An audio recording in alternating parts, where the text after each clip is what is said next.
కర్మఫలం ఎలా ఉంటుందిరా అంటే చెప్తాను. ఒకటి జరిగిన ఇన్సిడెంట్ 20 years బ్యాక్ అనమాట. 2002 జరిగింది అది. భార్యాభర్తలు అనమాట, ఇద్దరు కూతురు అనమాట. వాళ్ళ కాస్త బాగుంది, సో బాగానే ఉంది. కానీ అనుకోకుండా అతనికి అరగబడలేక అతను చనిపోయాడు అనమాట.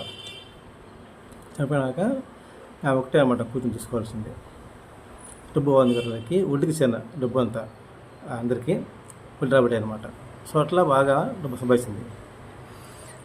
ఒకరోజు వచ్చేసి డ్రైవర్ అనమాట ఆర్టిస్ట్లో, అతనికి డబ్బు కోసం పోయి అడిగాను అనమాట, ఇచ్చినాడు 5 లక్షల దాకా. కానీ కట్టలేకపోయానమాట. అంటే లేట్ అయింది, అంటే ఇంట్లో కొంచెం బాగాలేదు, భార్యకి కిడ్నీ ప్రాబ్లం అనమాట.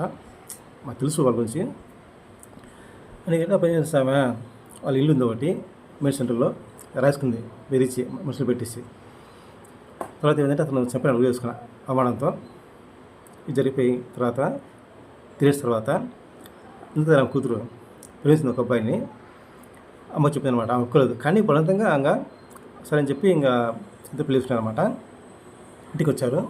ఆమె మాటలే కదా కూతురు చెప్పి ఇంకా గమ్మునుంది. సరే వెళ్ళిపోయింది అనమాట, కంపెనీకి వెళ్ళిపోయింది అత్తారింటికి. వెళ్ళిన తర్వాత డబ్బు అడిగాడు ఆ అబ్బాయి, అమ్మాయిని తాపన్నాడు, తెచ్చింది. మళ్ళీ సాధించాడు, తెచ్చింది, కొట్టాడు, హింసించాడు, రంపాన్ని పెట్టాడు. ఇంటికి పోయింది, పిలిపిస్తామాట అల్లుండి. అడిగింది అంటే డబ్బు కావాలన్నాడు. కాలు పట్టుకుంది, బాబు గారు చేతి బాబు పిన్నమటాయని కాలు పట్టుకుంది. వెళ్ళేస్తున్నాం, నాకు డబ్బు కావాలి, వేస్తా నాకు రాసి. ఇంతే విధించాడండి, చచ్చినట్టు రాసింత. ఎవరు అబ్బాయి చనిపోయిన డ్రైవర్, ఆర్టిస్ట్ డ్రైవరు కొడుకు అనమాట. అది తెలియదు విషయం ఆమెకి. అన్నయ్య చేసిన డబ్బు అంతా ఏమైంది, అక్కడికి పోయింది. కూతురు బాగుపడిందా? బాగుపడలేదు. అది కర్మ అంటే.